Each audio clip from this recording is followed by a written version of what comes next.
In my video titled Undeserved Hate and Rejection, I talked about why a lot of people get drawn to this idea that good things happen to good people and bad things happen to bad people, because it gives people a sense of control over the world and the good and bad things that happen to them. Well, for the same reason, a lot of people get drawn to this idea that the universe or God grants them good things or whatever they wish as long as they do all the right things. Sound familiar? Well, that's the law of attraction and the prosperity gospel.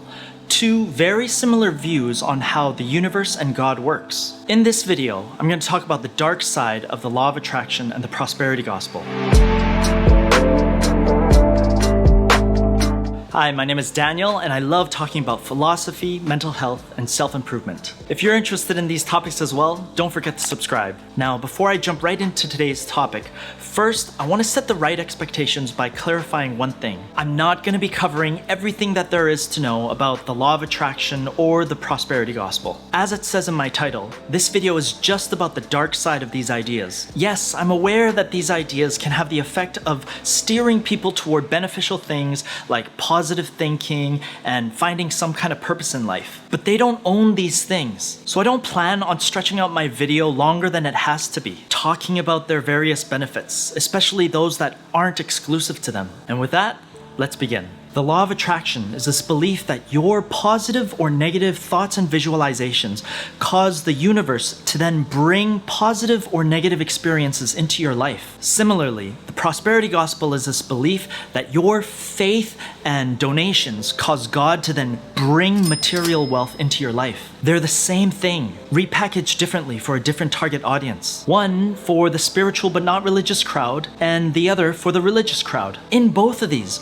just as you would with the vending machine, you first look at all of your options, select the goodies you want, pay some sort of currency that acts as input to the machine, and then that machine dispenses them to you. Dispense is such a soulless word, isn't it? Let's go with the word manifest. Manifest. Manifest. But things won't work out as straightforwardly and certainly as they're advertised. Even their most influential believers will attest to that. And it's not because there's anything wrong with these beliefs. Oh no. Remember, it's an irrefutable law. The issue is obviously you. And if you already believe that, it's not that hard for them to then convince you that you've got deficiencies within yourself that prevent you from manifesting effectively. They'll tell you that it's got to do with your misaligned energy, frequency, faith, and so on. Now, with the prosperity gospel, they can't depart too far off from the Bible. But with the law of attraction, there's really no limit to the number of spiritual deficiencies or competing forces they can create out of thin air. These deficiencies and competing forces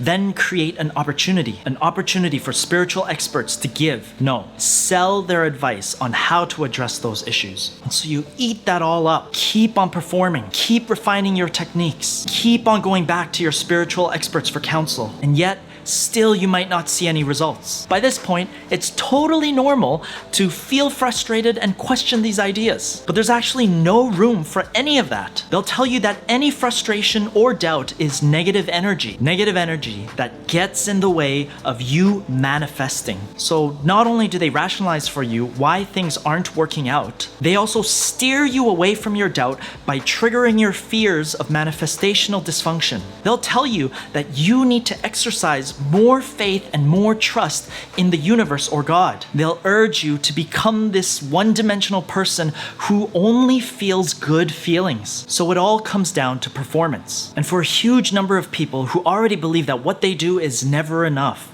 systems of performance, like this one, often lead to very unhealthy perfectionism. But your continued performance will buy these experts more time. More time for what? Well, much like a casino slot machine, the longer you keep at it, something good is bound to eventually happen. And when it does, you're gonna get a high out of it.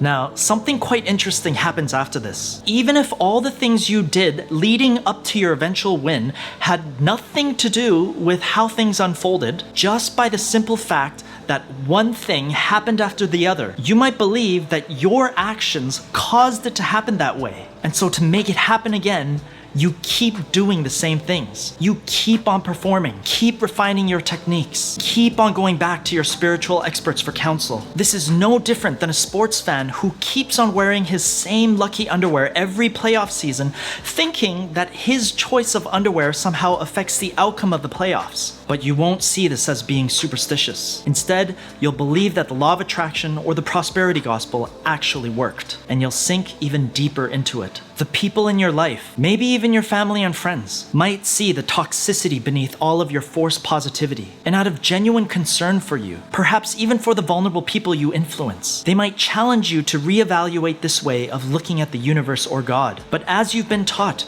you won't be able to see their challenge as anything other than negative energy. And as obsessed as you are about manifesting, you'll rationalize that the best thing to do is cut these opposers out of your life, kind of like how cults work. But people won't even have to go as far as challenging your ideas before you reject them, all in the name of distancing yourself from what you broadly categorize as negative energy.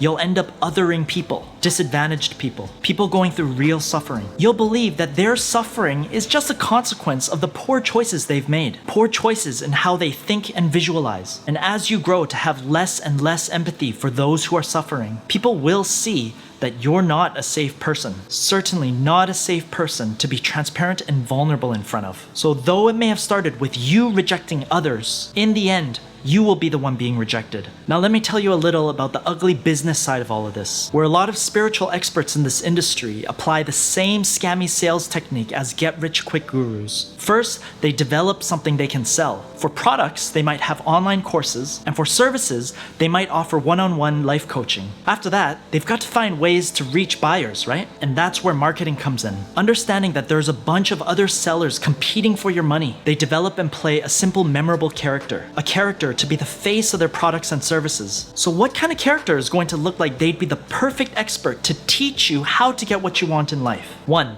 Someone who appears to have successfully gotten everything anyone could ever want. And 2, someone relatable who appears to understand where you're at and what kind of limitations you're working with. When you put these two qualities together, what you get is the rags to riches story. It's the perfect get-rich-quick sales story. So perfect that a lot of these guys will do whatever it takes to make you believe that that's their story. And that includes exaggerating their story or sometimes even faking it. So they first grab your attention by showing you how excessively successful, wealthy, happy, and free they are. Here in my garage, just bought this new Lamborghini here. Here in my backyard, people always asking me for a tour, so I thought I'd show a little bit of my house. Then, just as you're thinking, I think I could be a lot happier if I had all these things in my life, but there's no way that someone like me could ever do that. These guys will then tell you that they once were way worse off than you. A common story they'll use is them once being broke or homeless. So now you believe in their expertise. Now you believe it's even possible for yourself. All that's left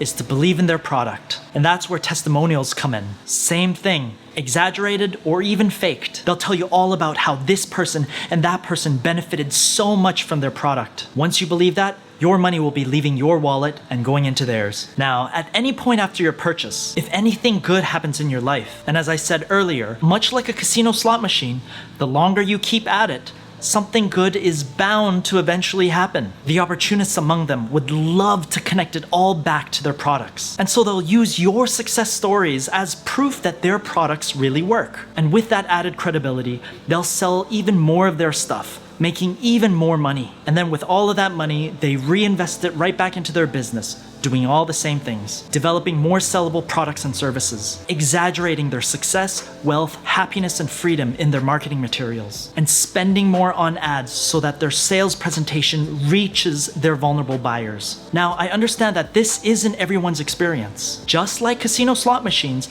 I know that there's plenty of people doing just fine, lightheartedly playing within their limits. And I know there's people making a killing with casino slot machines. But just like casino slot machines, there is a dark side that has the potential to easily enslave a vulnerable group of people. Who are they? That's what I'll be talking about in my follow-up video to this one. Thanks for watching, and I'll see you next time.